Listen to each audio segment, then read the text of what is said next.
link to Neil Gilbert because he's just emailed me to say he hasn't got the meeting link, so I'm just going to forward that to him just now. Just to confirm, Shameen, that's the recording started. Thank you.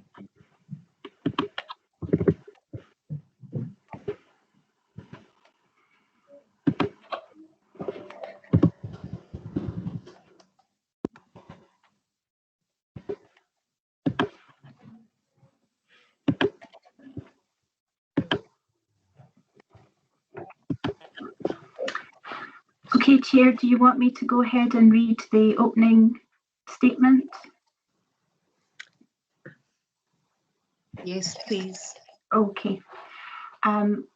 Welcome to this meeting of East Lothian IJB on the 25th of February, which is being held remotely in accordance with the Scottish Government's recommendations as regards physical distancing during the COVID-19 outbreak. This meeting is being recorded and will be made available as a webcast in order to allow the public access to the democratic process in East Lothian. East Lothian Council and NHS Lothian are the data controllers under the Data Protection Act 2018. Data collected as part of the recording will be retained in accordance with the Council and Health Board's policies on record retention, and the webcast of this meeting will be publicly available for up to 6 months. I'll now begin with a roll call of members. So when you hear your name, if you could confirm that you're present, please. Shameen Akhtar. Present. Neil Gilbert. I'll come back to Neil. Sue Kempson. Present. Fiona O'Donnell. Present. Patricia Donald. Present. Fiona Ireland. Present. Peter Murray. Present. David Binney. David Binney.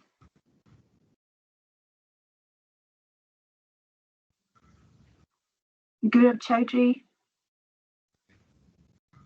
Philip Connoglan. Lorraine Cowan. Richard Fairclough. Claire Flanagan. Present. Thanks, Claire. Ian Gorman. Alison MacDonald. Present. Marilyn McNeil. Marilyn McNeil. Judith Tate. Present. That's present for Marilyn McNeil. Thank you, Marilyn. John Turville. Present. Leslie White. Paul White. Present. Thank you. David, can you confirm you're present, please? David Binney. I can, yes. Thanks, David. Some connectivity problems, but I'm here. That's okay. Neil Gilbert, have you managed to join the meeting now? We're still waiting on Neil. I can confirm that we've had 2 apologies, one from Richard Williams and the other from Thomas Miller. And I can also confirm that at the moment, we are not quorate to hear item 1 because 3 of our voting members have to declare an interest and leave. And we only have 3 remaining voting members in the meeting. We need 4. So I don't know if you want to pause to see if Neil Gilbert joins us.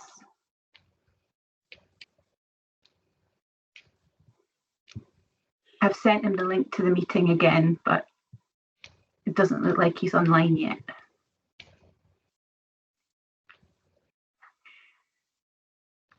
Or we can deal with some of the other items on the agenda and go back to items 1 and 2. I think Fiona's phoning him. Fiona. Okay.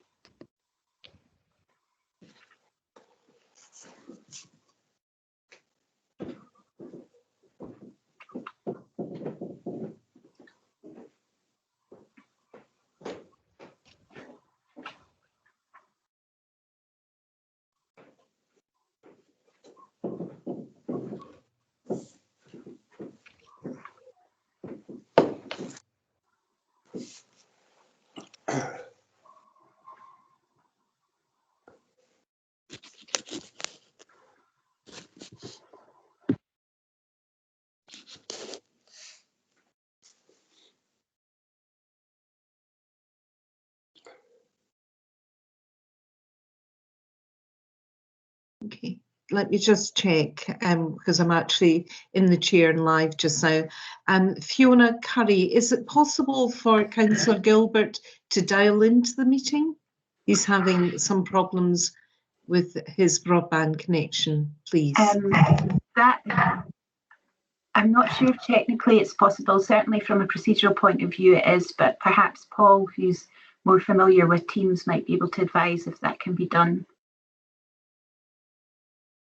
Paul, can you unmute, please? Thank you. Apologies. I was going to say I'm not familiar enough with Teams to know if there's an opportunity to dial in. It's not something we've been faced with before, because usually people connect and then if they're having troubles can switch off their visual. But I can have a quick look. I'm just looking, thank you everyone for being with us, but in participants, if there is an option to invite someone to the call. I can certainly try that, yes, but if it's broadband, that may be the point of failure, but I'll give that a go. Thank you. Okay, we'll see if we can make that connection possible for you, Councillor Gilbert. And if not, we'll... It says it's connecting. He's just there. He's there, Chair. Right, okay, thank you very much. Okay. That's great. Thank you everyone for your patience. We'll just wait for Clark if you can confirm that Councillor Gilbert is now in attendance. Thank you. Yes, Councillor Gilbert, can you just confirm for the record you're present? Yes, I'm present. Thank you very much. We can then move on to declarations of interest, please. If I could please declare an interest, Fiona, in item 1 and item 2 as well. Okay. And I need to declare an interest in item 1. Yes, thank you. And I need to declare an interest in item 2, Fiona. Yes, thank you. Fiona, I'd like to declare a conflict of interest in items 1 and 2. Great, thank you very much. And any other members? Sorry, Fiona, I'd like to declare an interest in item 1, please. It's Paul White. Okay, item 1, Paul. Yeah. Okay, thank you. And can I just confirm, Paul, is your interest such that you would be leaving the meeting or will you be remaining in? I'm happy to be guided by the chair. I've got an interest in item 1, but I don't think there's a conflict. And I'm not a voting member, so in terms of decisions, I won't impact on that decision. No. I mean, I don't think that there should be a problem with you remaining in the meeting, but I just thought I'd give you the option in case you felt you needed to remove yourself. But okay. In which case we can then proceed to item 1. So if I could ask Fiona O'Donnell, Sue Kempton and Shireen Akhtar to leave the meeting just now, please. Thank you. All right, well, whilst we wait for them to leave, I'm going to take over temporary charge of the meeting and chair it for this first item. Yeah. Okay, item 1 is the re-nomination of voting members and changes to the non-voting membership of the IJB. Thank you, Fiona. You'll all have read the paper, I'm sure. I don't intend to go through it. I would just ask if there's any questions or comments before I return to the recommendations.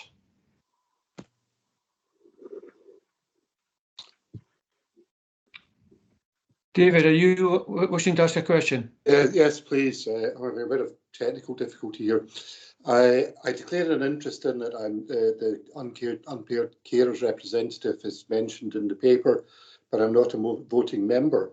It's a point of fact. I think from memory, in the recommendation, it references the service users representative, and I don't think the issue in question about 2 and 3 year applies to the service users representative, but forgive me if my memory is faulty. Thank you, David. Fiona, can you confirm, please? It's not that the service user term of office is changing, it's simply the recommendation clarifies that all 4 of those roles will now be subject to the same term of office. No. Okay. That was worth clarifying, David, so thank you for raising that. Are there any other questions before we go back to recommendations? I'm going to assume not, but if you bear with me, I'm going to read out the recommendations just to make sure that we're all absolutely clear. So the IJB is asked to, 1, note the renomination of Fiona O'Donnell, Shameen Akhtar and Susan Kempson as voting members of the IJB for the maximum term of office, which is 3 years. 2, to agree the appointment of Professor Emma Rainish as a non-voting member to replace Gaurav Choudhury for the maximum term of 3 years. And 3, to agree that from now, non-voting member appointments or reappointments for service users, independent sector, carers and third sector representatives should all be made for the maximum term of 3 years. Are we in agreement for those 3 recommendations? Chair, can I just confirm we'll do the recommendations, the approval by roll call, if that's okay with you? Yes, I beg your pardon, Fiona. I always forget that when we're in the teams. So thank you for reminding me. I'll just go through the roll, and obviously we have 3 of our voting members who are absent. So can I ask Neil Gilbert, please, first? Agree. Thank you.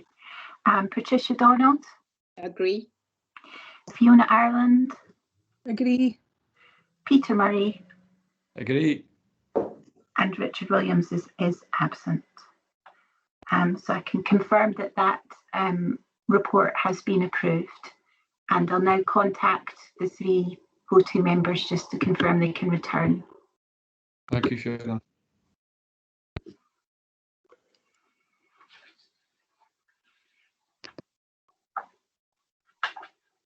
I think Paul White has got his hand up, Chair. Paul, sorry, I missed it. Thanks, Chair. Just a point I'd like to raise that's relevant to this agenda item, and I've been asked to raise it by our colleagues at the Volunteer Centre East Lothian. So it is related to the item. What I understand is that the Volunteer Centre would wish to directly represent the third sector on the IJB going forward, and that they'll be in touch with the IJB to express their interest in providing that role on behalf of the third sector in East Lothian. I don't know the background to their position. I know that their board met yesterday and reached this view. So I was asked by the Volunteer Centre just to bring this to your attention, and if that could be noted, that would be really appreciated. Fiona, do you have any initial response to that? As clerk, sorry, is it me you're talking to? Yes, there's a procedure. The IJB does have the option under the regulations to appoint additional non-voting members, and it really is a matter for the IJB to decide whether they want to do that. So if the Volunteer Centre are going to contact the IJB, I presume via the chair or the chief officer, then it might be that the way to consider it going forward would be to perhaps bring a report forward at a future meeting and ask for consideration of whether we should be increasing the non-voting membership.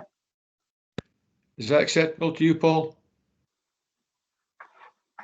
I don't have a view on it particularly, Chair, but it seems a sensible way forward, and I can feed back to the Volunteer Centre the best way to proceed.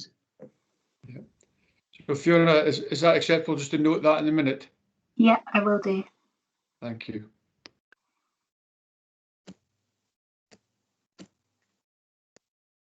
And can I confirm just that we have Shameen and Sue and Fiona O'Donnell back in the meeting? Yes. We don't seem to have Shameen yet. Yes, I'm here. I'm here. Yeah, I think all 3 are here. I think that Shameen has declared an interest in item 2. I don't have, having checked your excellent procedural note, Fiona, so I'm back in the meeting. Right, okay, that's fine. So I think then if I could ask Peter, if you are leaving the meeting for item 2, if you could do so now, if you haven't done so already.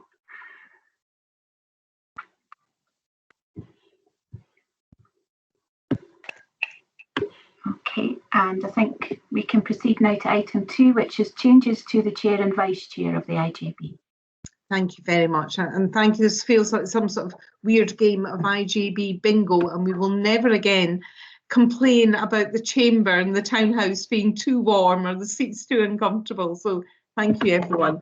And it's on the agenda as a report from the Chief Officer. So Alison, I don't know if you're going to lead on this or if you just want me to update the IJB and to note the changes.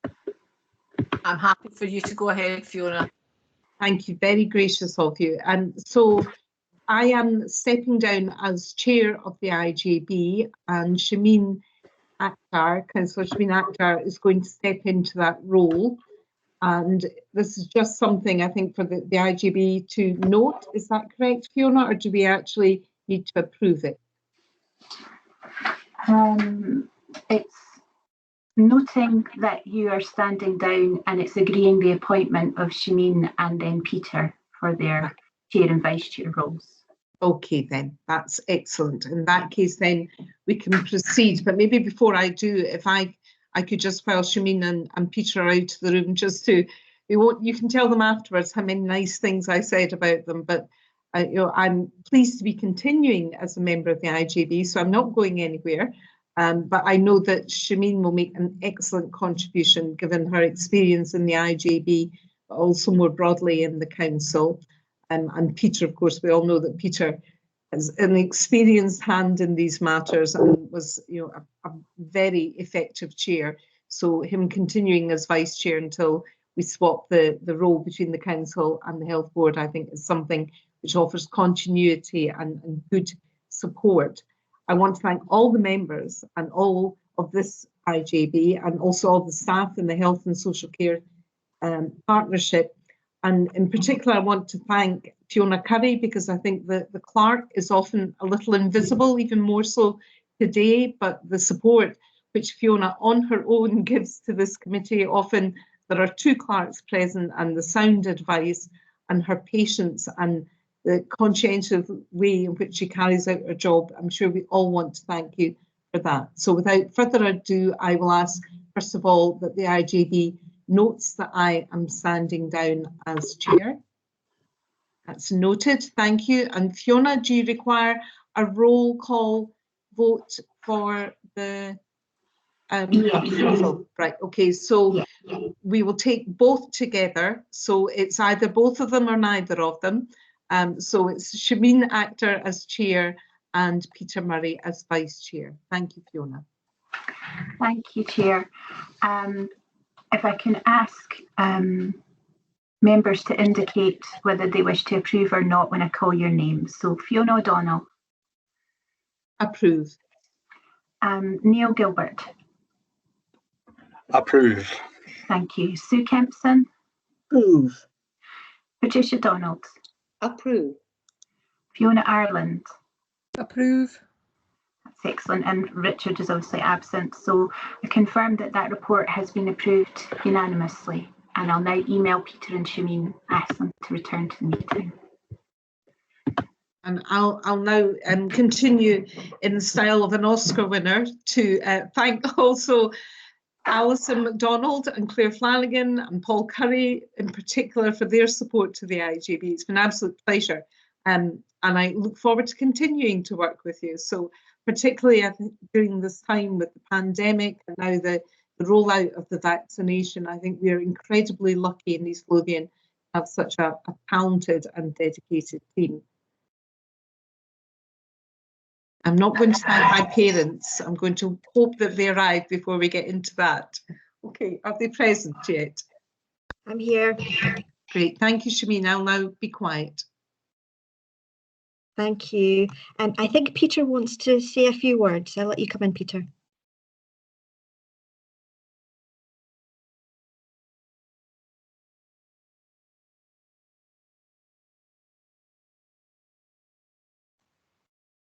Peter, you're muted. Sorry. Fiona, as we now know, you're going to stay with us, which is great news for everybody because your experience will be invaluable. But we also, I think, want to note with some degree of pleasure your time as both chair and vice chair. The only thing I wish we could do was to do it in person, but unfortunately we're stuck with this for a few months more.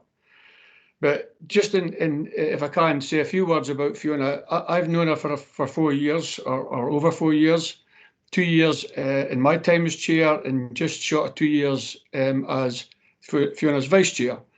And basically the summing up, if you like, in one sentence is I couldn't have had a more supportive vice chair. I think that would be the best way to describe it.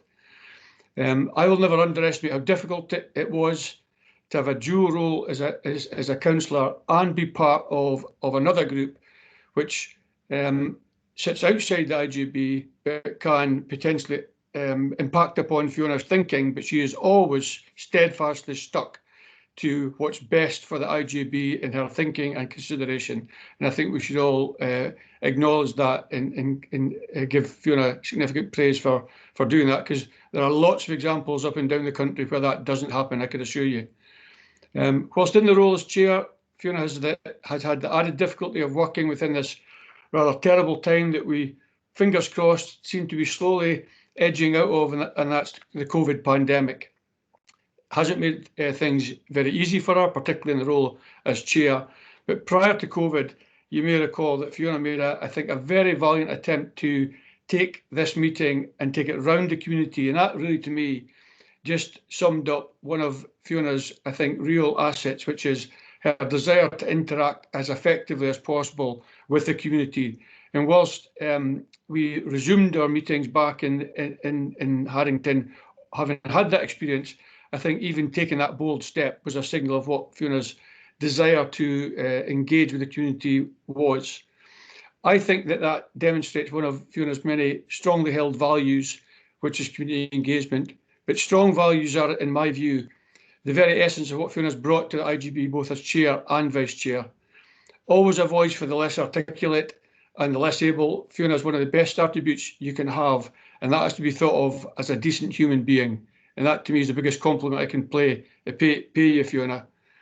She's always had an excellent grasp on the detail of intended changes in service provision, and it's this forensic analysis that Fiona brings to the IJB that communities of East Lothian should be very grateful for what Fiona has done on their behalf in her time as chair. Although Simeon will be an excellent replacement, I will eternally be grateful for all Fiona did for me, and most importantly, what she did for the IJB to ensure as good a health and social care service was provided in East Lothian. Hopefully, Fiona, and as I now know, you've received the flowers that were sent to you this morning. They are just a very small token of our appreciation. So on behalf of the IJB, thank you for all that you've done.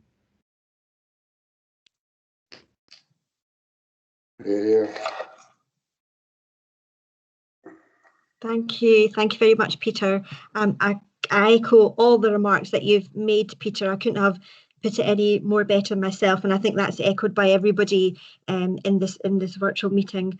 I'm absolutely delighted to take on this role, and I look forward to supporting Peter and Alison MacDonald and all the health and social care staff and all our IJB members, especially service users, carers, third sector and independent sector. I think we all know the pandemic is having a huge impact on citizens across the county, and as we move towards recovery, health is going to be a crucial role. And I think one area for me particularly will be focusing on the outcomes of health and well-being for our citizens, not just focusing on the statistics. So I look forward to working with everybody. Thank you. Move on to agenda item number 3, which are the minutes of the previous meeting. Thank you, Chair. Just before I ask members to consider them, I just want to confirm for the record that Emma Rainish is now present in the meeting, and she's our new non-voting member. Can I ask members if they're happy to agree the minutes of the meeting of the 10th of December? Agree. Agree. Agreed. Agreed. Thank you. Agreed.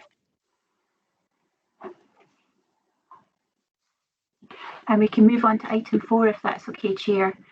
Item 4 is the IJB and Audit and Risk Committee meeting dates for session 21-22. That's the session that will start just after the summer through to next June.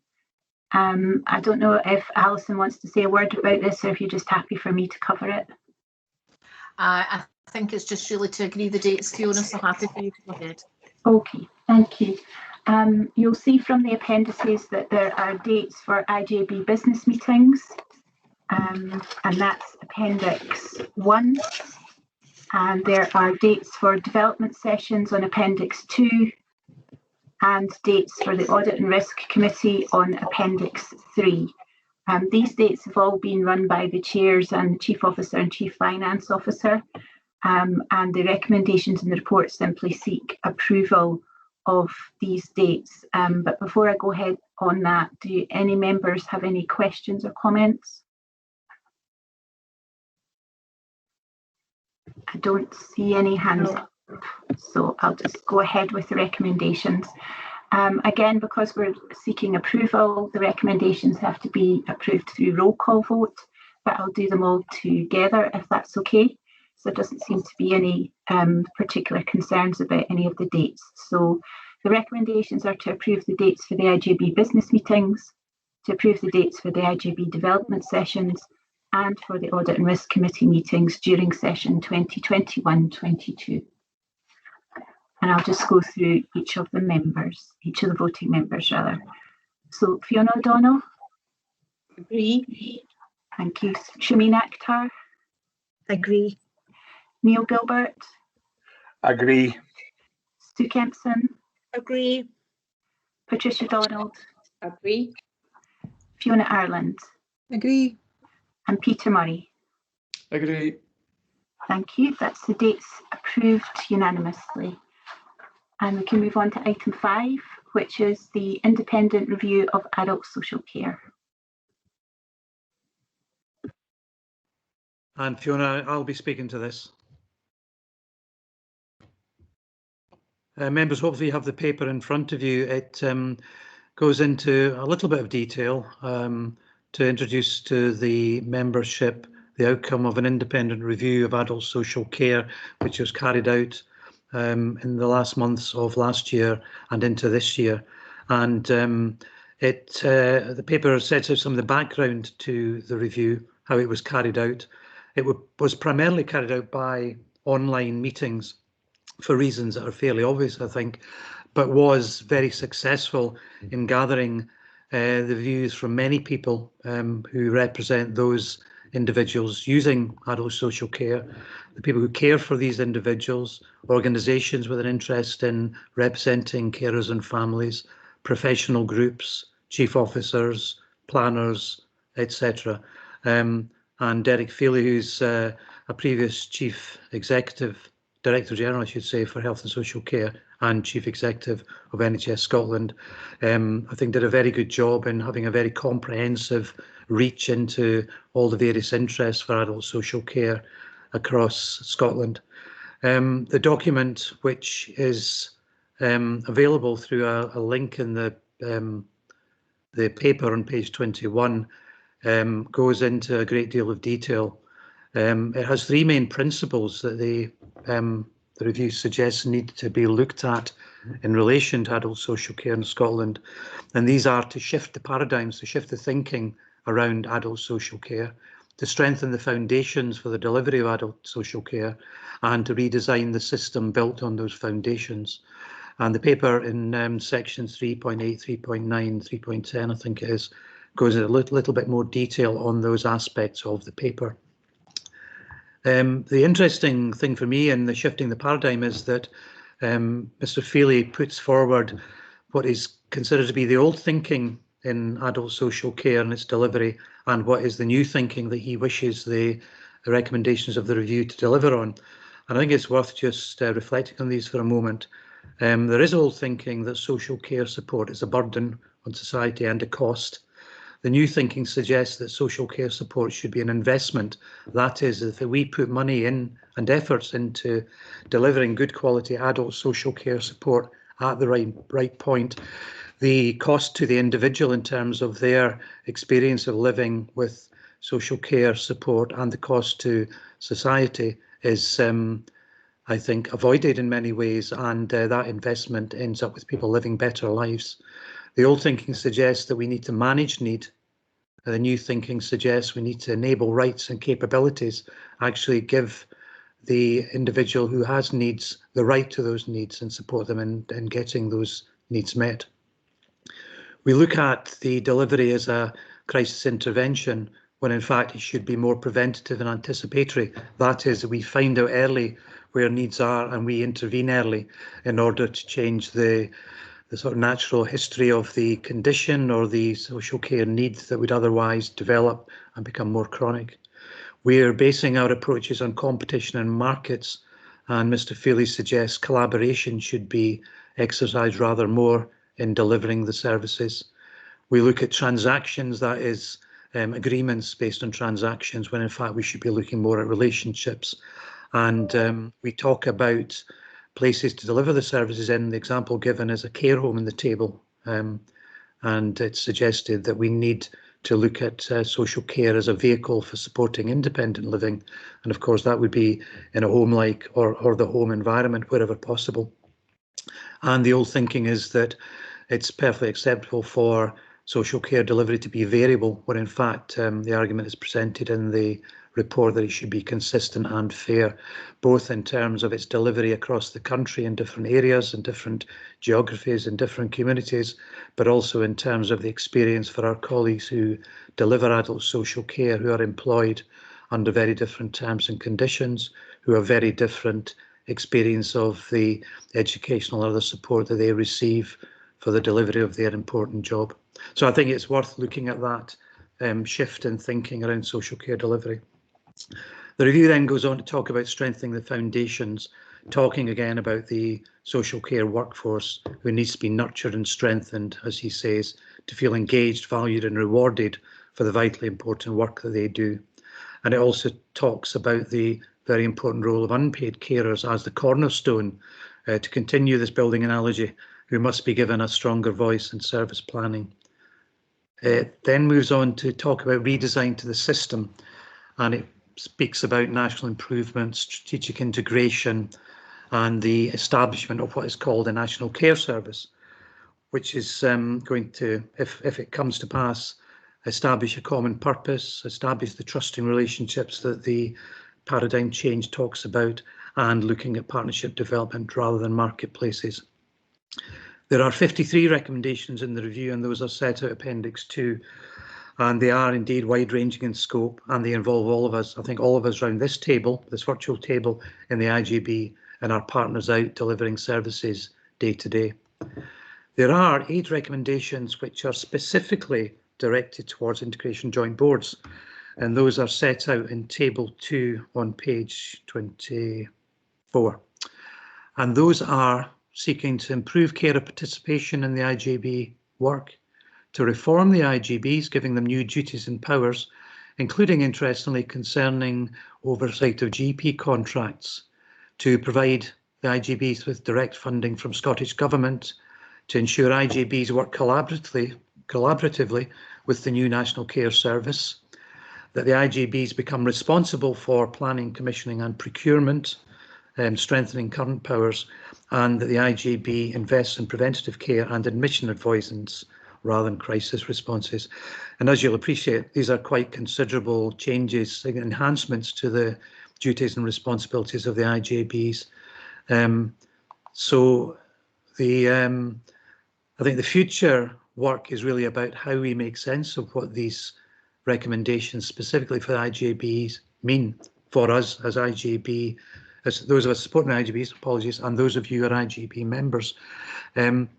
But of the 8 recommendations for us, the remaining recommendations, 45 I think, are directed at partners, and I think the IJB has taken interest in those as well. So we do need to look at more closely scrutinising the review and its recommendations, what it means for us in the IJB and supporting the IJB.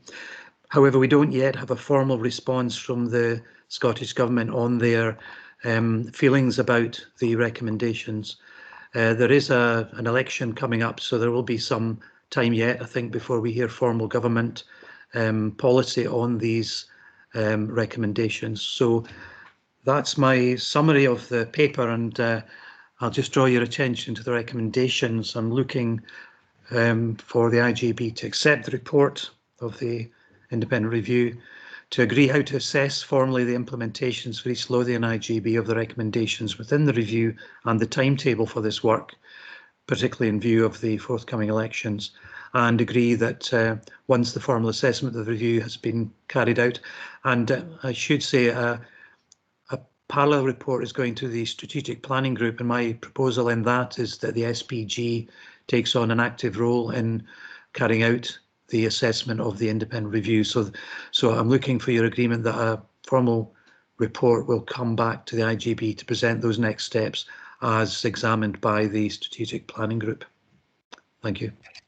Thank you very much, Paul. We've got questions from Peter Murray and then Fiona Ireland. Thank you, Chair. Paul, you may have just covered my question and what you've just said, but I'll pose it anyway, because I was yesterday having a chat with a few people who across various parts of Scotland are undertaking a similar process to the one that we're doing today. And I think they're going to follow a similar pattern, which is to acknowledge that there's some areas that will be out with the gift of the IJB in its current constitution to do much with until given clearer indication of what the Scottish Government post-May intends to do. But the bit that you have covered, I think, is what is there in it that's non-contentious that we might want to do and might want to accelerate and might want to, I suppose, hold a mirror up to ourselves and say how much of what's in it are we actually able to comfortably say that all that's contained within the report, we would be in a good position. And I think for a lot of it we would be. I think the carers work that's been done would put us in a good place. Doesn't mean to say that we're finished, but I think there's some good foundations there. Clearly there's work across the country to do an SDS. That would be a question that I'd be interested in, what the SPG's perspective is on how that might alter. And I think that John Turnbull deserves a lot of credit for the work that he's done in the primary care improvement plan, which again may in time align itself. So a lot of the work needs to keep going. We can't make any assumptions about change until change is actually confirmed. So the IJB's still got an important role to play in enacting its already well-established transformation and normal activity, but we should be bold enough to question ourselves against what's in this report and whether or not we match up to what it says in it. Thank you. Fiona Ireland. Thanks. I suppose I have to put my hands up first of all and say I haven't actually read the full report yet, and I'm looking forward to having time to do that. However, just on the basis of what Paul's presented, which is a really helpful summary, there's a couple of things. I think arguably East Lothian, when I read the old thinking and the new thinking of the shifting of the paradigm, I think East Lothian's made a considerable leap towards the new thinking already. And I think if you look at some of the work we've done around the shifting the balance of care, you know, it has been along those lines, and we've gone to real integration around our social care and investment in those services. So, I suppose I'm pleased that we're heading in the direction of the review. I note the bit about the National Care Service, and I suppose I'm slightly conflicted by the statement that the role of the IJB becomes a commissioning role, and I'm not clear where that leaves integration and the integrated services. And I appreciate they're part of the partnership, but actually I think we've delivered so much because of the way that we've gone about the integrated services. I wonder if there's an opportunity for us to use one of our development sessions actually to get into the meat of this review and the implications of it for the IJB and the partnership going forward. And finally, and I know I'll not do this the correct way, but where the recommendation says accept the report, I wonder if at this stage we should be noting the report, because I don't think we necessarily would accept everything in the 53 recommendations at this stage, not having had an opportunity to review them, and we haven't also seen the government's response to them. Thank you, Fiona. Marilyn McNeil and then David Binney.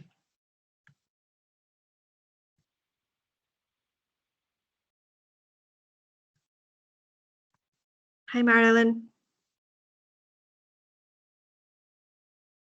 Is that right? Yeah.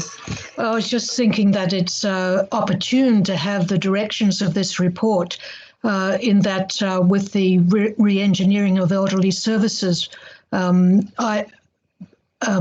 that we're looking at now, the community will be very interested in the needs assessment, which apparently is being done or has been done in terms of this idea of rights, in terms of that's in the report, in terms of rights, in terms of needs that people have, and also the collaboration with private work, as we know that there are some initiatives in terms of that, in terms of long-term care in East Lothian, and I think that should be looked at as we go forward to maximise what can be provided.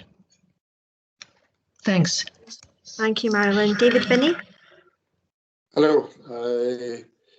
Some very interesting comments.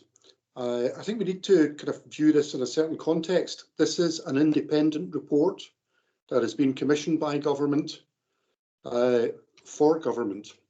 There has been a debate in Parliament about the report, and in that debate, all of the parties said they would accept all of the recommendations in the report, but place that in the context of we're just a few weeks away from an election. The other interesting thing about the report is that it actually has a cost attached to it, which from memory is £0.5 billion. And in the current financial climate with COVID costs, that will be a high cost to meet within budgets.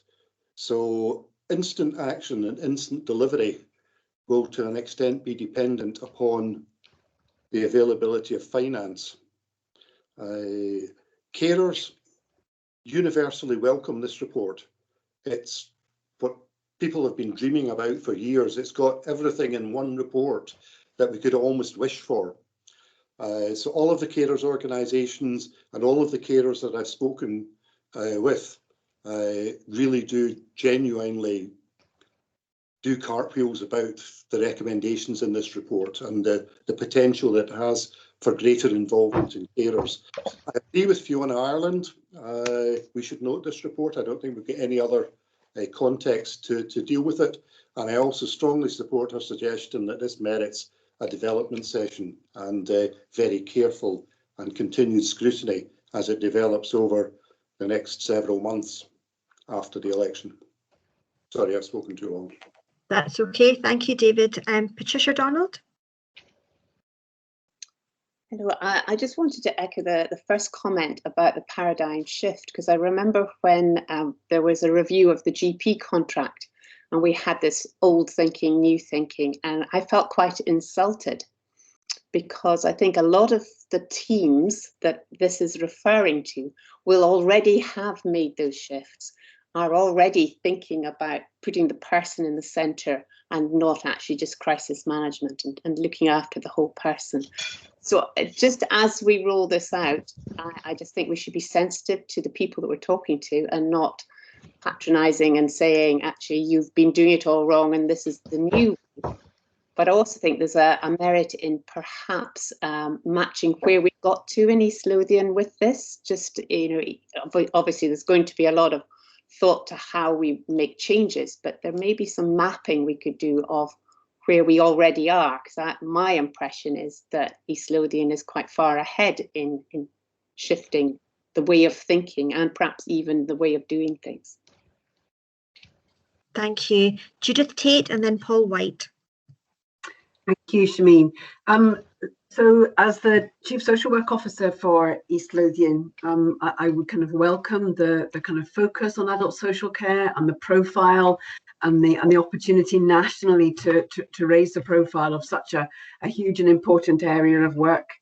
I think, as David has said, absolutely welcome the focus on rights and entitlements, and I think there's a fair number of aspects of this report which social workers and the social work profession would welcome and support. I'm mindful of what the government has indicated its support for this, so I have that within, I guess, the frame of reference. And I think what the report does well, albeit that these messages don't, I think, apply universally to all partnership areas, is highlight what's not working as well as it needs to within our current system. I think that the solutions that are put forward will have some expected and anticipated consequences, but any whole system change proposal like this will not be able to fully predict the impact of it and the outcomes, even though many of those are hoped for. And I think that we know in East Lothian what has helped and what has hindered integration, and we want to make sure that any change that comes allows us to protect and hold on to what we've achieved through a lot of hard work and good collaborative working, and not allow a national steer to take away the autonomy and local autonomy of decision making that we've achieved so much with. I also think there are a number of unanticipated consequences, and that it is important that we take time as individual professions and collectively to anticipate what they are, from the view of different professionals that contribute to delivering adult social care, and so that we are clear what that there aren't things that may happen as a result of this proposal that actually are going to come back to bite us in a number of years' time. So certainly from the perspective of the kind of social work profession and social workers, working within the partnership, very keen to be thinking about this report, taking some time to understand its implications, and using, I think, the knowledge of the role of social work and how it will contribute to what we all want are the same outcomes from the intentions of the review. Thank you, Judith. Paul White and then Fiona O'Donnell. Thank you. I think as someone who works in a social care organisation which supports children as well as adults, but we, I think, very much welcome the report. And I guess what it might do for the social care sector is change how organisations think about themselves and how they behave in relation to health. A lot of the challenges that are posed in the report about the relationships and how different sectors are valued, I think are interesting. I don't think they apply here, but they may well apply in other parts of Scotland. So it's a powerful report. It's described as radical, but I think a number of colleagues have mentioned the fact that a lot of good work has happened already and continues to happen. And I think your point, Patricia, about not disregarding that is a really important one. So a sense of what we're looking at is evolution rather than revolution. And what I think is that the couple of suggestions about using a development session to explore the implications of the review more closely would be very welcome. By August, we should have a programme for government. We're due to meet on the 26th of that month, and that may well be an opportune time to look at where we are currently and what distance, if any, we still have to travel. There's a lot to get our heads around, but I think we're well positioned to do that as an IJB. Thank you, Paul. Fiona O'Donnell. Thank you, Chair. And there is a lot to welcome in this review and its recommendations. And I think David Binney was absolutely right to highlight the prominence of carers within the review. I had been a bit nervous when there wasn't a carer representative on the review panel itself, but it's certainly welcome to see that. I also welcome the recommendations in terms of the workforce. As someone who was a social care worker on a 0 hours contract, I know what the implications were for people, and if we want to attract people into social care and we want to retain them and to value them, then I really welcome that part of the report. I am a little concerned about what the vision of a national care service is going to be. For me, I don't want that to be about taking power and control to the centre. We've seen what happened with policing. I think having that local accountability and the ability to make decisions locally is really important. And people in East Lothian have benefited from us being able to do that. And so I'm not quite sure as well what this oversight of commissioning exactly what that would mean at the centre by the National Care Service, but I very much hope it will be about raising standards, improved rights and choices for service users and carers, and better conditions for the workforce. So I very much hope that's what it's about. The direct funding of IJBs as well, I just kind of think of my time on the health board, and Chair, you will soon see that in the impact of the MRAC formula for Lothian in terms of our allocation of share of NHS, the NHS budget, that I wonder what kind of formula government, the next Scottish Government, would come up for that would hopefully recognise our population growth, the demographics in East Lothian. So I am slightly concerned about that aspect as well, and where the local accountability is then. The NHS is an arm of the Scottish Government, as we are often reminded, whereas the IJB and the Health and Social Care Partnership are directly accountable to local people, and especially the councillors. Ultimately, at the ballot box, people can make their judgment of our ability to develop and deliver services. So I really hope it is about local accountability, about local decision making, about resourcing the service, respecting carers' rights and service users, and also our workforce. Thank you. Thank you very much, Fiona. David, I've still got your hand up, so if you want to come back in and ask a question, you're most very welcome. I've been wayward. That's okay. And I think Marilyn, if you want to, I see your hand up. If you want to come back in and ask, please do.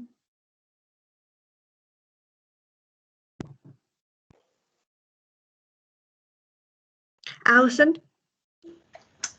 Thank you, Chair. I just wanted to say that I think it was important to bring this report forward today, because I think over the next year, 2 years, even 3 years, we will be discussing this and different aspects of it. But I think somebody has said previously in the comments that I think Fiona Island started off by saying I think we are in a good place. We are heading in the right direction. We are looking at the right things, and I have certainly said to officers in the partnership that that's how we will continue to take this forward. There will be quite a significant amount of debate in different situations between partners around structural issues relating to this report.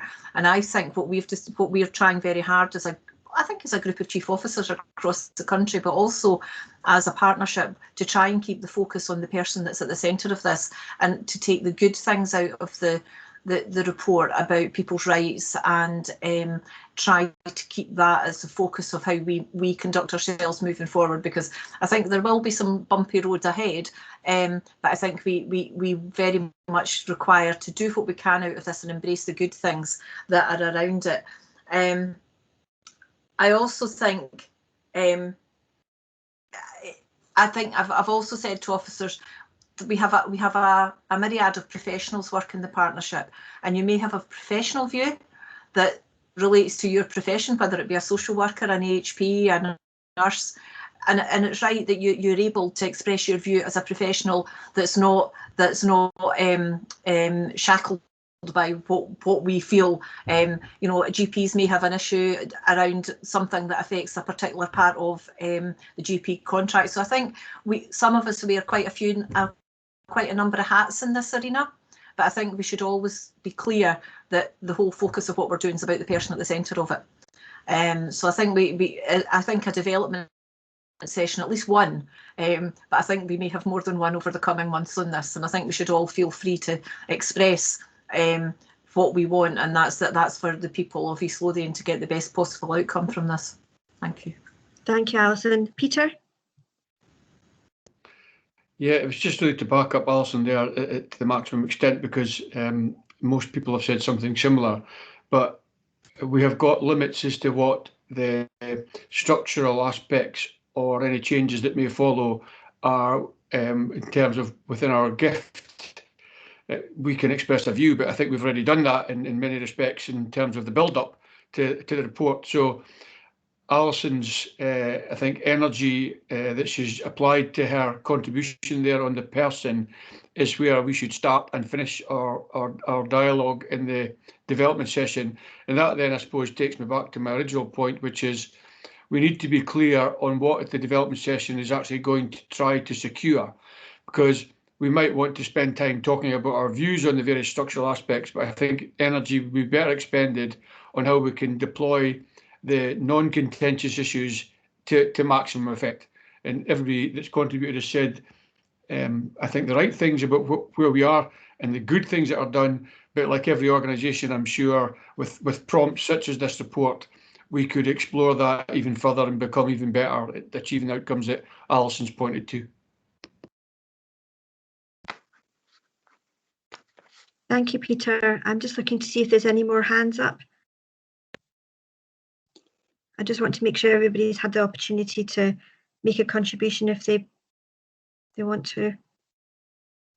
Okay, I don't see any more hands up, but just to summarise from what's been said and maybe a couple of points that people have made for us to take forward, that it is a really powerful report, but we must, as Alison had said, and I've heard her say many a time, not lose sight of the people at the centre of, which is why we're here, to support them, building on our carer participation work that we've already started with the Lothian, valuing social care workforce, taking a human rights approach, and learning from our experiences of integration, building on our positive experiences from East Lothian, and ensuring that there is a local connection and a local link. So from the comments made, is that we would like to note the report, and we will look to having a development session specifically focused on this paper.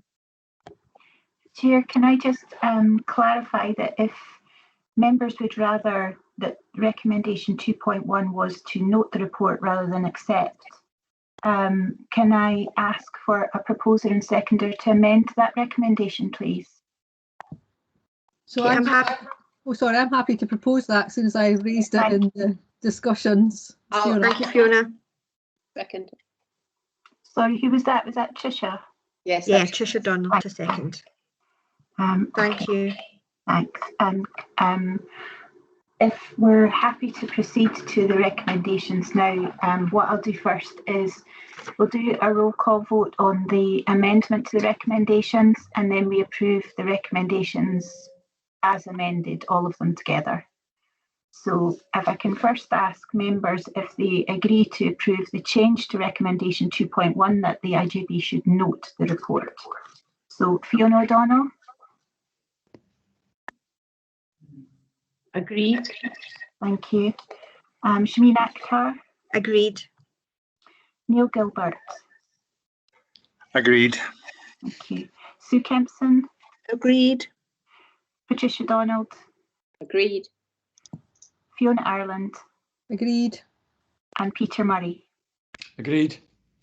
And I've now asked members if they agree to the recommendations as amended, so that's to note the report, to agree how to assess formally the implications for the East Lothian IJB, and to agree that following a formal assessment, a report will be provided to the IJB to present the next steps. So, Fiona O'Donnell? Agreed. Thank you. Shameen Akhtar? Agreed. Neil Gilbert? Agreed. Sue Kempson? Agreed. Tricia Donald?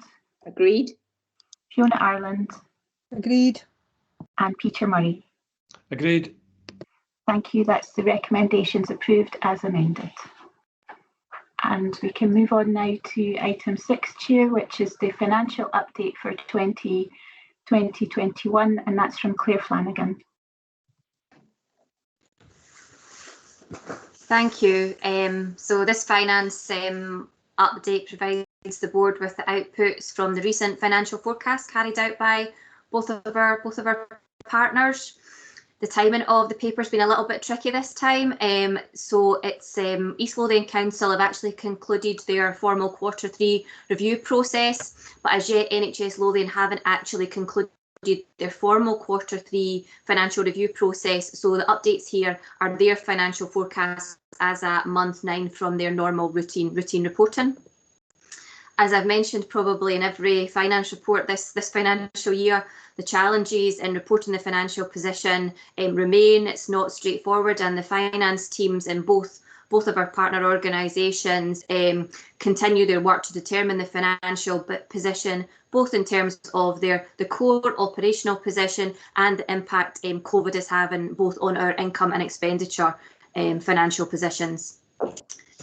The East Lothian IJB forecasted year-end position as a result of these recent financial forecasts is now projecting an overspend of 1.3 million across all the IJB's delegated functions, and you'll see that broken down in table 1 in the report. The forecast has improved significantly since Q2 financial forecasts, and it's an improvement of 3.3 million, and this is also broken down into the report. The report highlights that the partnership has received to date from the Scottish Government their share of funding, which at the time of writing this report was £6.3 million, and that is now actually getting factored into the partnership's financial positions, and we've allocated funding during the months of October, November and December financial months end into the financial position. It's also worth making the point that we've also had additional funding to cover any additional FHS COVID-related expenditure. So that was primarily, we had additional GMS costs whereby our GPs worked, for example, over the Easter weekend and incurred additional costs. So that is now in our position. We have paragraph 3.8 within the report. You see references that we did submit our last financial return as part of the local mobilisation process into Scottish Government in the middle of January. And at the start of this month, so on the 5th of February, we received our final tranche of our COVID funding from Scottish Government for this year. It's worth saying that we've got a very close dialogue with Scottish Government finance colleagues, and I think we can now say that we have good assurance that the IJB will break even this financial year, and the fact that our projections are still projecting an overspend is really just timing in terms of the funding working its way through the system. Given the fluid nature of the COVID plans and the costs, we may be in a position whereby if the expenditure slips, then we as an IJB maybe have the potential ability to earmark this funding and carry it into next financial year, which also gives the IJB some assurance that we have some financial coverage in terms of carrying forward that funding for any COVID related costs that we know will continue into financial year 21-22. And I really just wanted to finish off with a little bit of there's a paragraph in terms of the Scottish budget announcement, and we've had subsequent correspondence that highlights there will be COVID funding for next financial year, also from Scottish Government. And from a health and social care perspective, similar to last financial year, there is 72.6 million transferring from the Scottish Government health portfolio into the Scottish Government local authorities budget settlement, and this is for commitments in terms of living wage, uprating of free personal care, and the extra funding stepping up in terms of the Carers Act. East Lothian IJB's share of this is 1.3 million.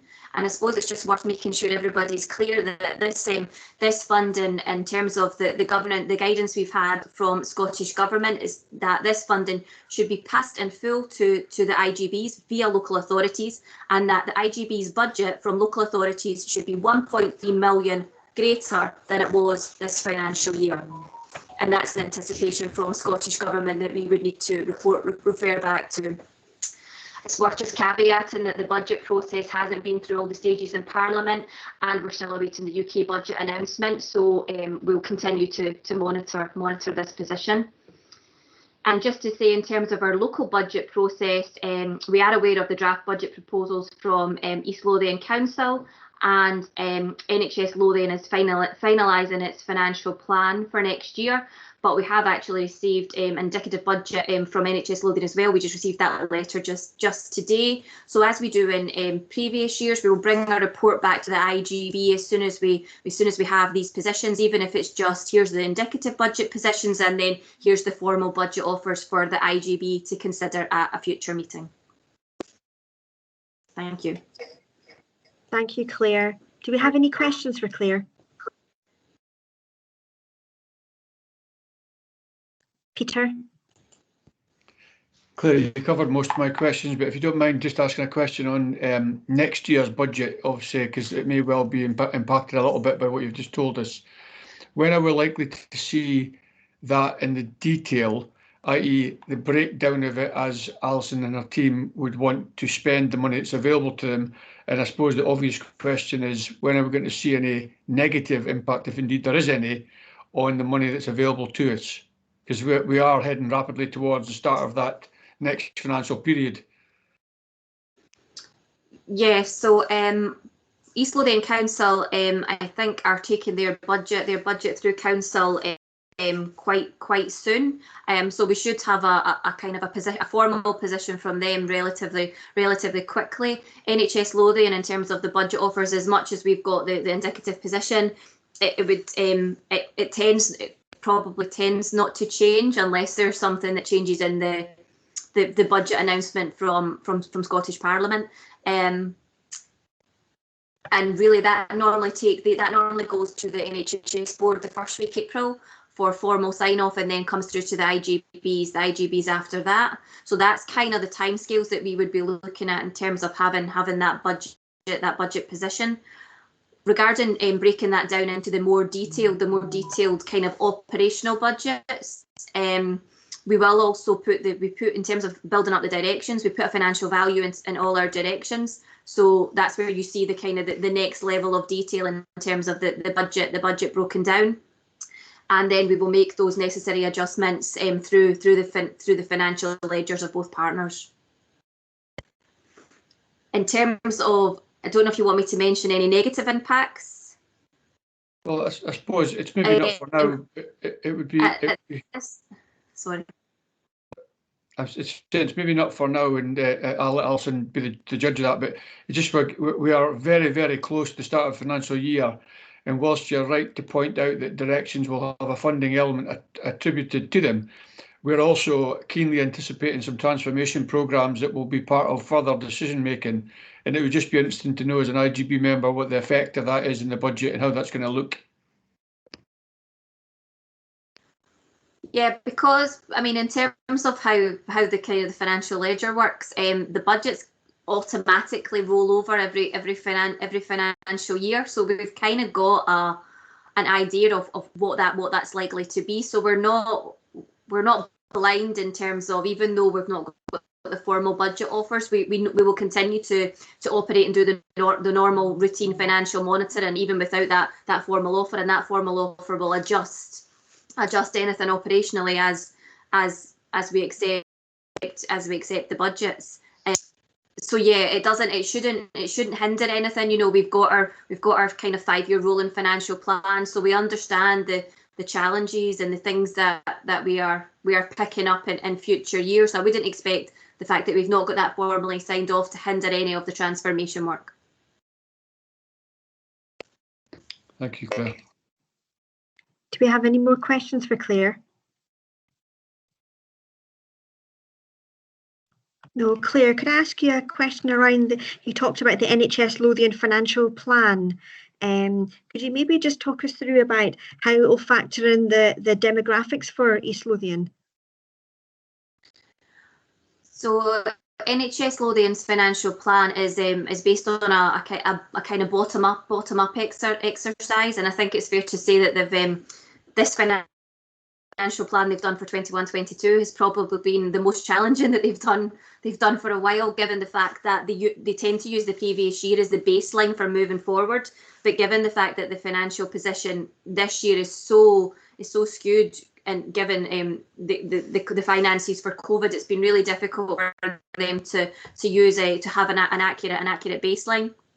What NHS Lothian do receive in terms of their funding from Scottish Government is they received a 1.5% uplift to their base budget from Scottish Government as part of the budget announcement, and the anticipation is that NHS Lothian will pass that 1.5% uplift to all their IJBs. So we've got that that would get passed through. So our NHS side of our budget will be uplifted by the 1.5%. NHS Lothian also, given that they are below NRAC parity, they will also receive some some additional funding, some additional NRAC funding, and then I think it's just a dialogue with partners in terms of how does that work its way through the system. I think last year we got some additional funding over and above our base uplift for supporting unscheduled care, so it's really just working out what that looks like going into next financial year. Thank you. I think on section 3.14, I'd be really keen to see the continued support, particularly around the pandemic, the increased investment for mental health and primary care services, which also includes an investment on tackling the on drug-related deaths as well. So I think in moving forward, that'd be really useful for us to get a clearer picture of the additional investment that will be coming to East Lothian on those areas. Yep, absolutely, we can do that. Thank you. Unless we've got any more questions, we'll just move on to passing the recommendations.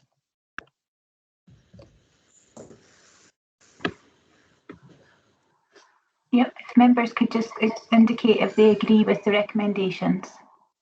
Agree. Agreed. Agreed. Thank you. And that then moves us on to the final item, which is the COVID-19 vaccination programme report, which was circulated to members shortly before the meeting by email. So I hope all the members have it. Okay, thank you, Fiona. I'm going to talk to this. Firstly, I'm not. Oh, sorry, Fiona. Fiona Donnell. Is that Fiona Donnell? Yeah, sorry, I was just being super keen to come in, Alice, and thank you for pausing.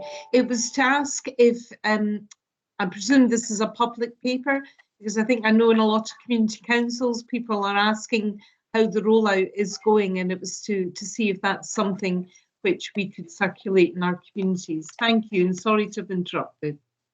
I've no reason to suspect not. I think the information's available, Fiona. Thank you. What we've done, it was circulated this morning specifically so that we could circulate the most up-to-date information, because obviously, as you'll understand, it changes on a daily basis. So really, it was just to update the IJB on the position with regards to the different vaccination programmes in East Lothian.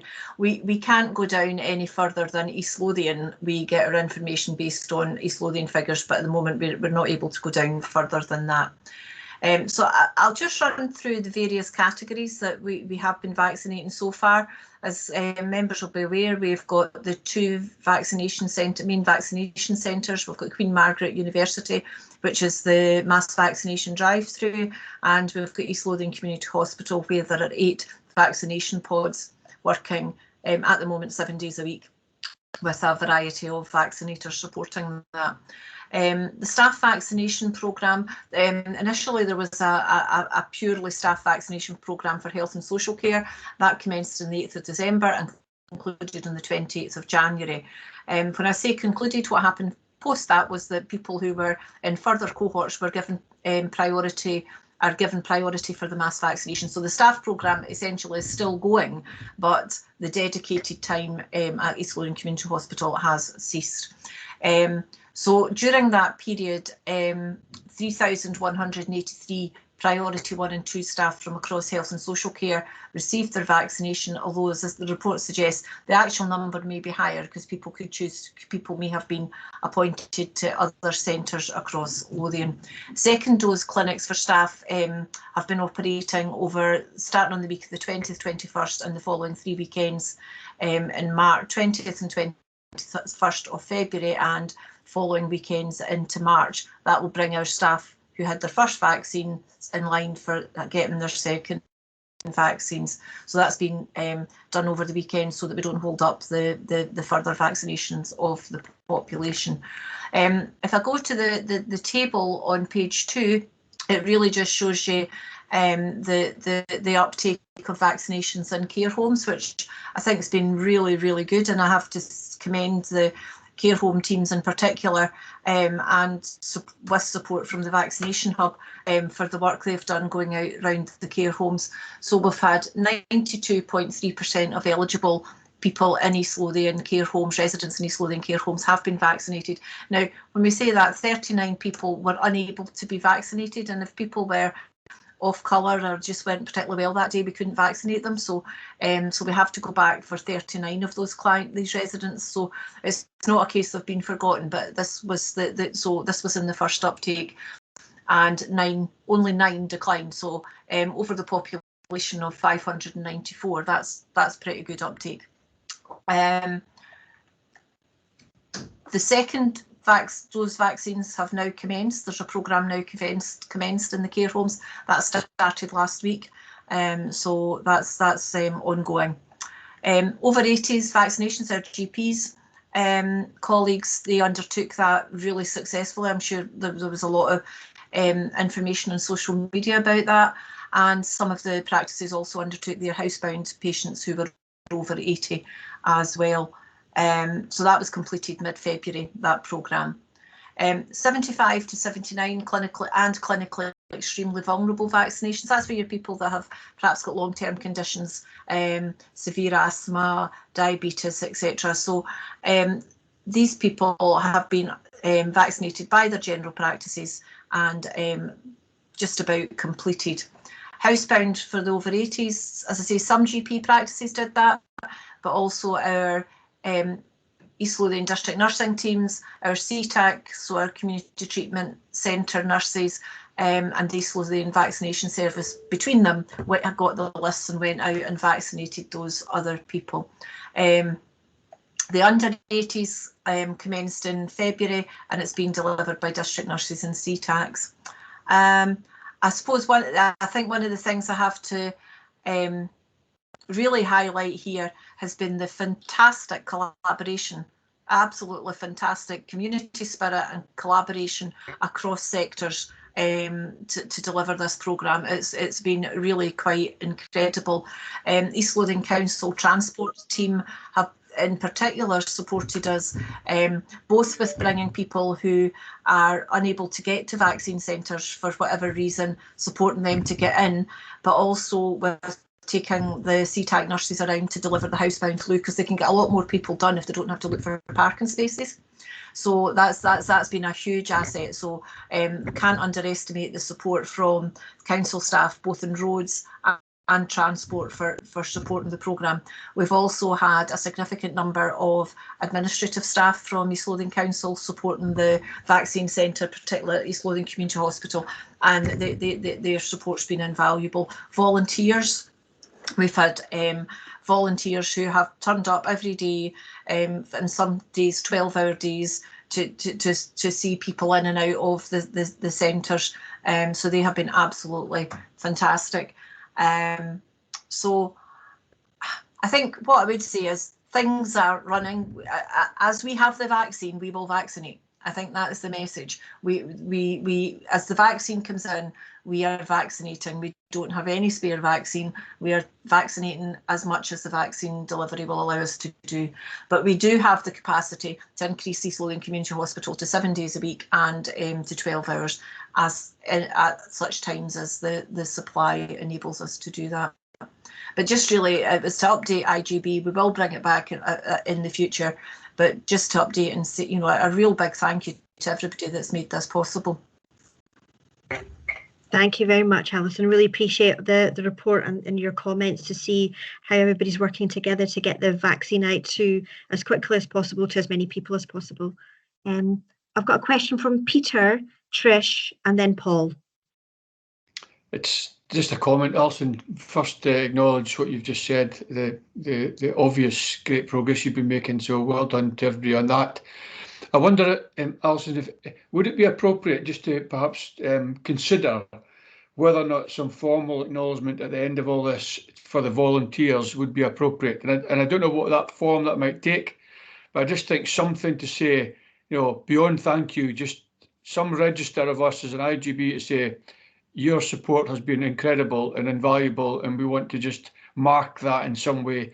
I know there's been some suggestion in other parts of the country of a coin being given or something of that ilk, and I'm not necessarily saying that itself, but just a marker to say thank you beyond what I'm sure you're already doing. Yeah, I think that's something that we could definitely discuss. Absolutely. Thank you. I've got Tricia. Well, Alison, thank you for the update, and I'm sure that everybody will realise that behind all this success has been a lot of teething problems. So well done for everyone keeping going.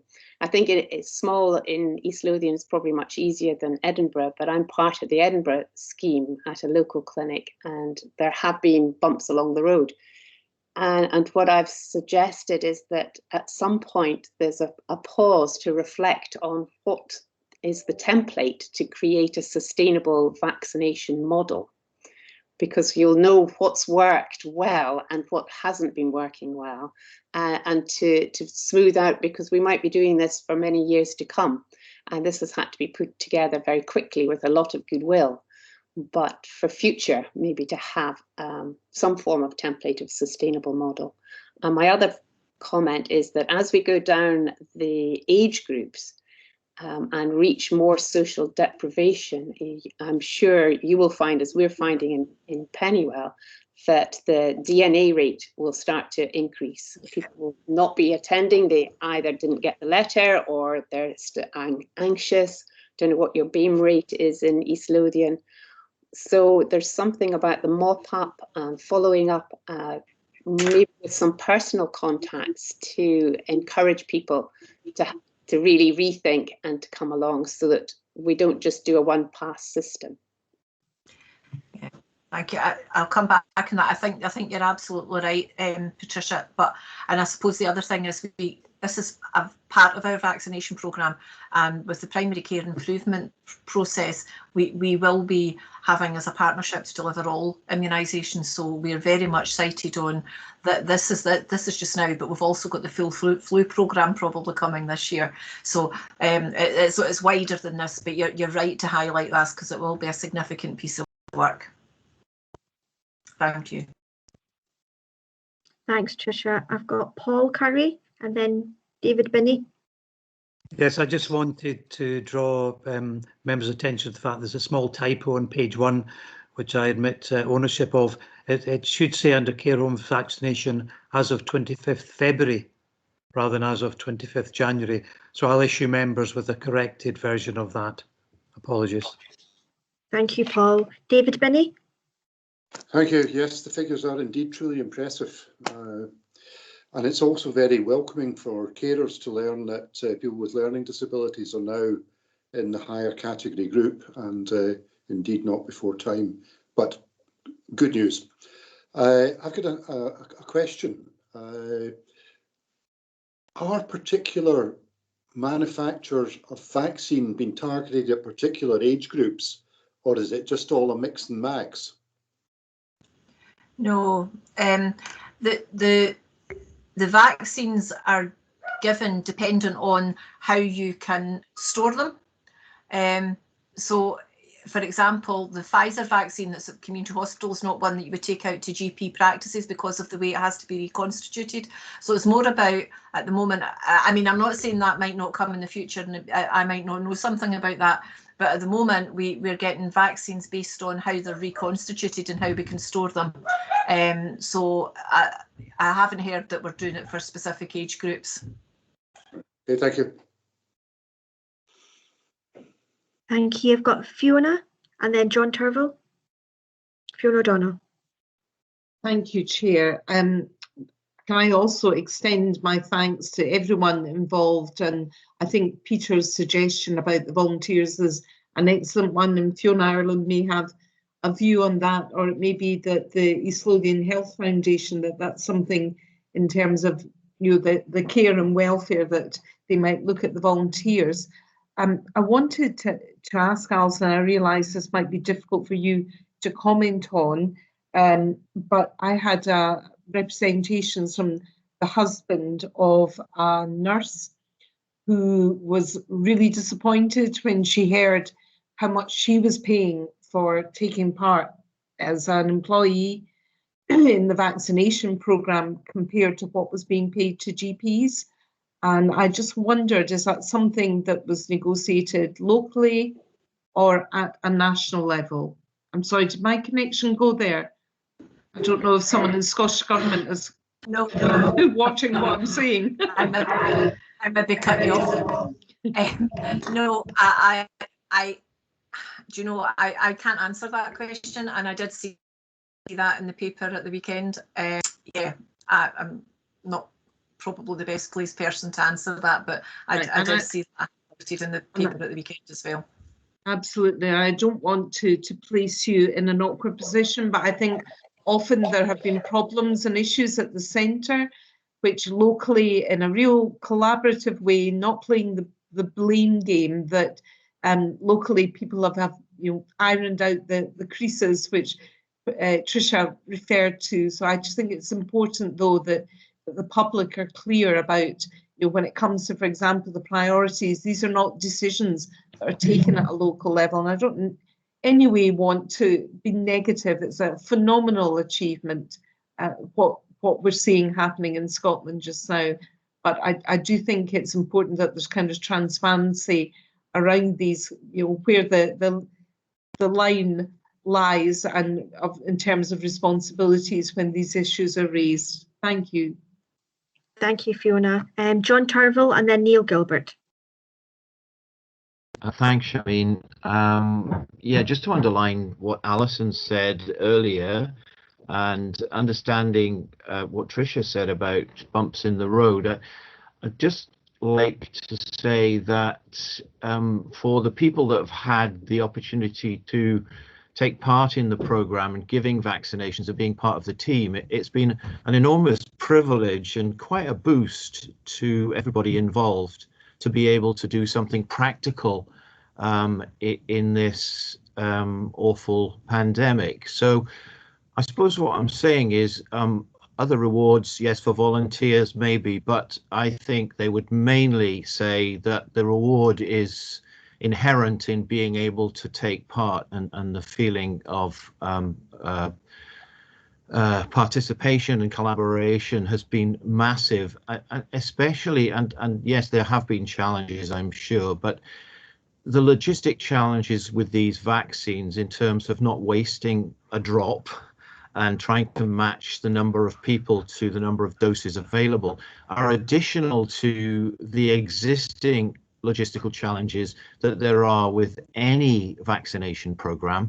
Particularly, we've struggled a bit around, and Paul reflected, that's been reflected in the report, the numbers of people phoning into places, particularly GP practices, to inquire or to get an appointment has been something we really need to think hard about to find a way that doesn't flood the system and impede access to healthcare in the future. If some people could be given an online booking opportunity when they're required to do so, then that would be massive. But overwhelmingly, a great thing to have been involved in. Thank you, John. Neil Gilbert. Yes, I'd just like to add that these are excellent figures in this report and very good news for East Lothian. And thankfully, the number of people declining the vaccine is remarkably low. Can I just ask, are records being kept of those declining? And does Alison have any knowledge of the main reasons for such declines? No, I don't have any understanding of why. Somebody somewhere might have, though, that I'm just not aware of. I know sometimes the care home nurses had to go back and speak to care home residents and their families that have maybe misunderstood some stuff about the vaccine. So I don't know, but maybe others do. And it's a really good point that perhaps we should delve more into. And it maybe relates back to Tricia's point about the younger people get, and people maybe have got different anxieties about getting the vaccine. It may be something that becomes much more important and much more of a public health message for us to start to get out. Thank you. Paul White. Thank you. My question is really related to Councillor Gilbert's point and to Alison's response.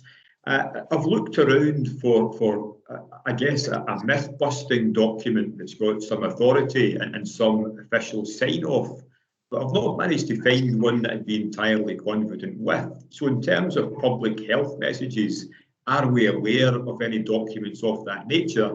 that can help reassure people who might be worried or reluctant to be vaccinated?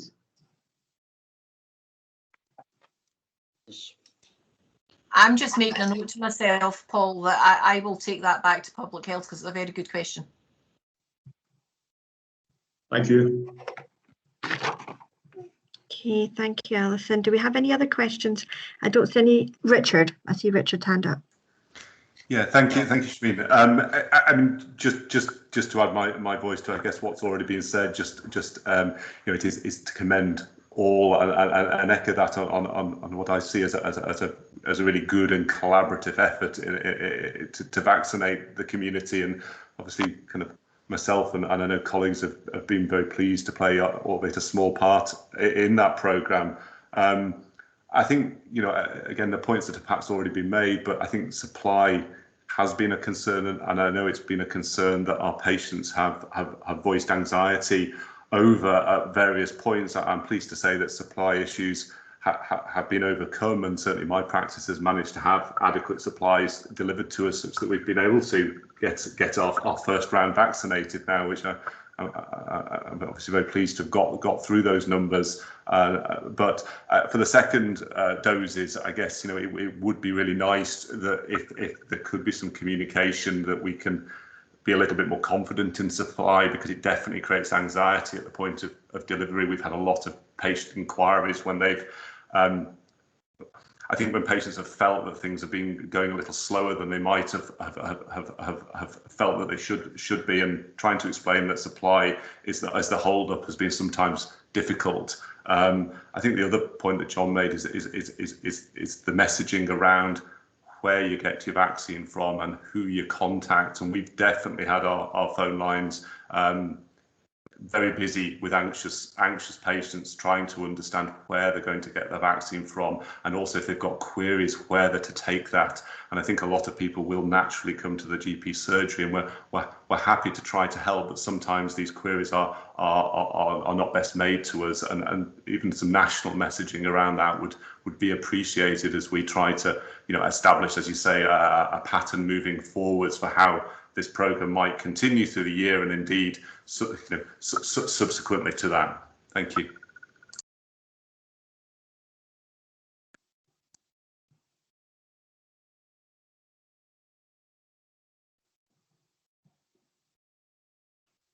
Hi, Alison. Can you hear us?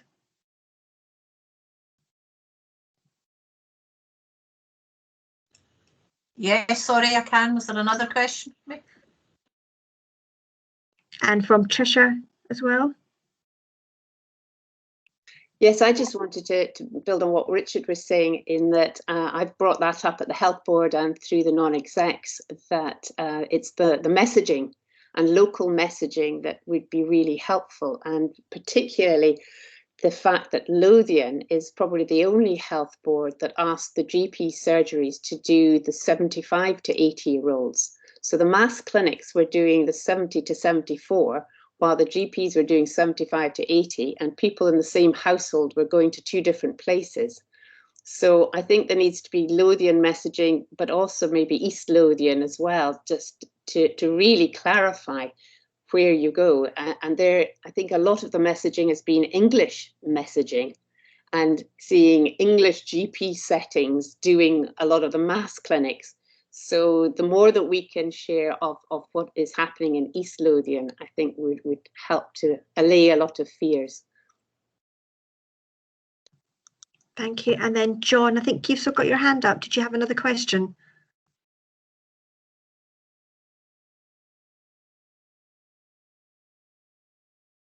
Well, I think that's all the questions, Alison. Yeah, John, you're on mute. Sorry. If you were sorry, I was. Thanks for seeing my lips moving.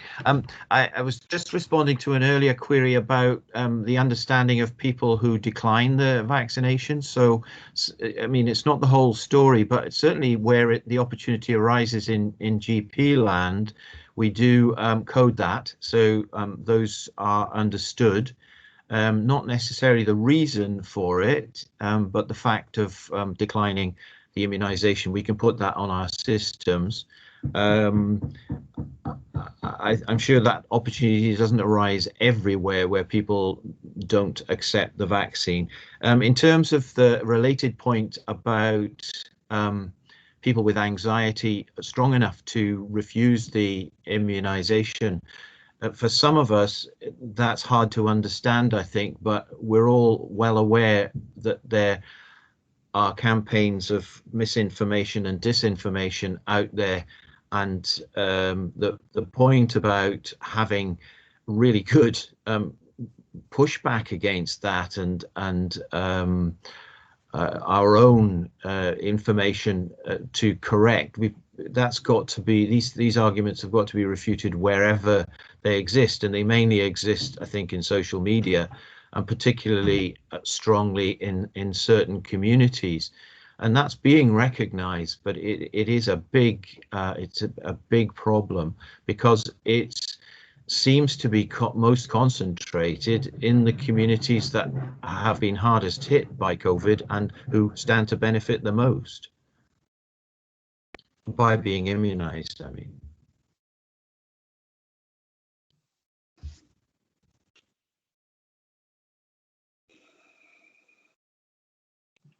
Okay, and Fiona Ireland. Thanks, Shameen. I was just going to come back, actually. I was trying to get my hand up when Richard was talking about the messaging and where that messaging is coming from. So the central messaging is all being done through NHS Inform, and there is a national helpline now. The national helpline, I think, has got off to a bit of a sugary start, but the national helpline then passes queries on to the local helpline, which equally got off to a bit of a sugary start. And I probably should declare an interest, because last Monday it came into my line. So that will be being supported by public health colleagues and a team of call handlers. And we've just in the last week put in place some infrastructure and telecoms infrastructure to try and provide a better local helpline across Lothian. I appreciate that's little comfort at this stage, but it is an area where we would recognise there needs to be more. There have been some frequently asked questions, guidance put together so that there's a consistent messaging. I think what we need to do is look at how we can share that out with other, bodies who will be being approached, because I think a lot of people are scattering their comms on this.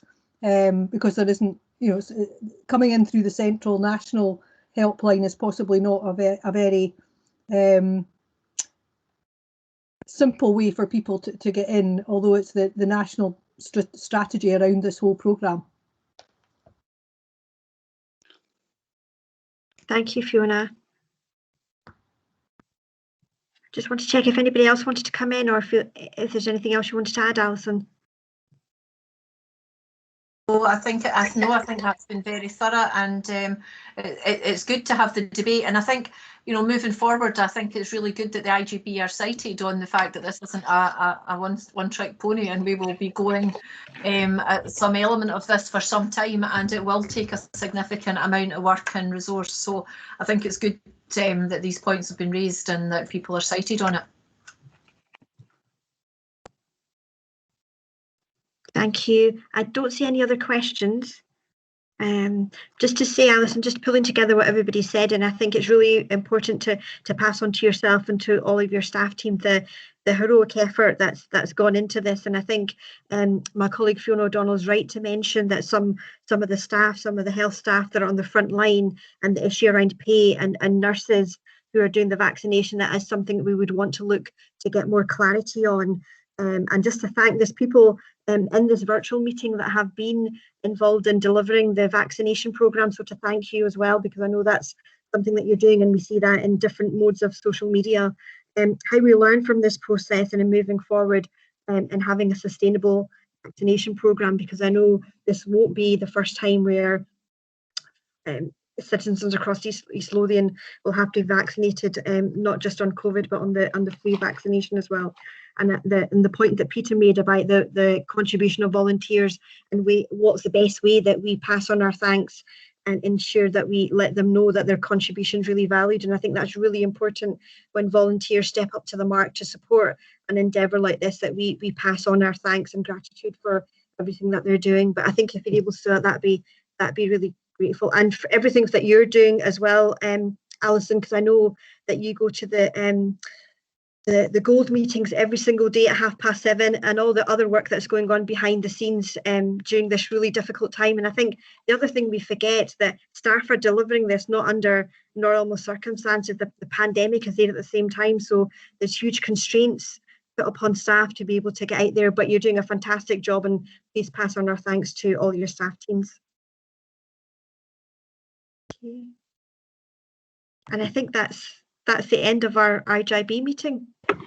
Can I just say, Chair, that there are recommendations at the bottom of the report for, I think they're for noting, but if members could agree to note. Agreed, note. Agreed. Agreed. Agreed. Thanks. Thank you, Fiona. I think, is that the end of our meeting? That's all of the business, yes, Chair. That's great. Thank you very much. I want to thank everybody for their for attending and for your participation and contributions that have been really valuable this afternoon. Thank you very much, and stay safe. Thank you, Bye. Chair.